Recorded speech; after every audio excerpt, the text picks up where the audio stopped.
একজন মানুষ মারা যাওয়ার পরে কোনো সিমটম বা সিম্বল আছে কিনা যাতে বোঝা যায় যে মানুষটি জান্নাতি? আচ্ছা, এই প্রশ্নটা আসলে প্রায় দেখি, মাঝে মাঝে আমাদের কাছে আসে। একজন মানুষ মারা যাওয়ার পরে সে জান্নাতি কিনা, সে দুনিয়াতে কিভাবে চলেছে এটার উপরে তার জান্নাত জাহান্নাম নির্ভর করে।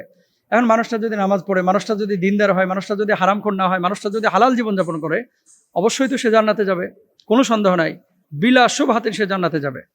এখন কথা হচ্ছে,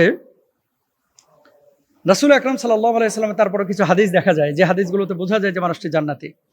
1 নম্বর, মানকানা আখিরু কালামিহি লা ইলাহা ইল্লাল্লাহ দাখালাল জান্নাহ। যে ব্যক্তির সর্বশেষ কথা হবে লা ইলাহা ইল্লাল্লাহ, সে ব্যক্তি জান্নাতে যাবে, সুবহানাল্লাহ। 2 নম্বর, নবীজি সাল্লাল্লাহু আলাইহি ওয়াসাল্লাম বলেছেন, আশ-শাহীদু লাহু ইনদাল্লাহি সিত্তু খিসালেন। এই যে যারা শহীদ হবে আল্লাহর রাস্তায়, ওমান মাতা ফি সাবিলিল্লাহ, যারা আল্লাহর রাস্তায় লড়াই করে, যারা শহীদ হয়, আল্লাহ সুবহানাহু ওয়া তাআলা জান্নাতে যাবে।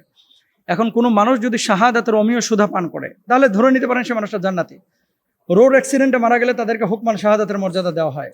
ওমান মাতা ফিল মাহদুমি ফাহুয়া শাহিদুন। কেউ যদি ভূমিধসে মারা যায়, তাকে শাহাদাতের মর্যাদা দেওয়া হয়।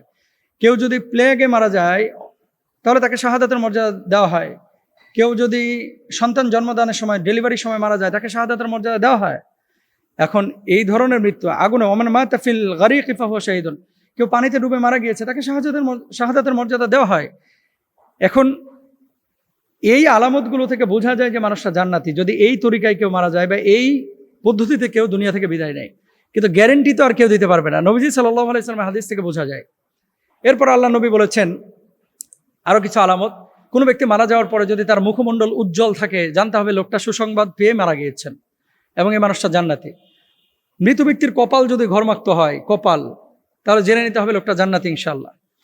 মৃত লাশ রাখার পরে তার শরীর থেকে যদি সুগন্ধি বের হয়, কবর থেকে যদি সুগন্ধি বের হয়, জেনে নিতে পারেন বা ধরে নিতে পারেন লোকটা জান্নাতে যাবে ইনশাআল্লাহ।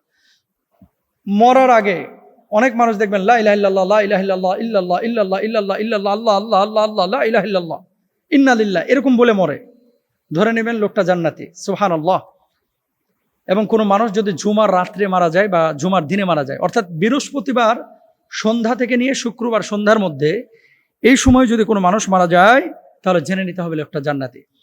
এখন দেখেন, এই আলামত বা সিমটমগুলো অনুযায়ী বলা যেতে পারে যে লোকটা জান্নাতে যাবেন ইনশাআল্লাহ, কিন্তু আপনি এটা গ্যারান্টি দিতে পারবেন না। ইন্নাল্লাযীনা ক্বালু রাব্বুনাল্লাহু থুম্মা ইসতাকামু তাতানাজ্জালু আলাইহিমুল মালায়েকা।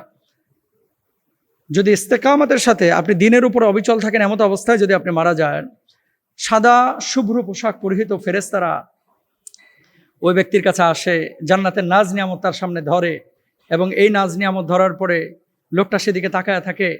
মা যখন বাচ্চাকে স্তন পান করায়, ওই বাচ্চাটা যেমনইভাবে ঘুমিয়ে যায়, ঘুমানোর পরে স্তন মা যদি বাচ্চার মুখ থেকে টেনে নেয়, যেমনইভাবে বাচ্চা বুঝতে পারে না, মুমিনের রূহটা কবজ হবে, মুমিন বুঝতে পারবে না, এত সহজ মৃত্যু হবে, সুবহানাল্লাহ।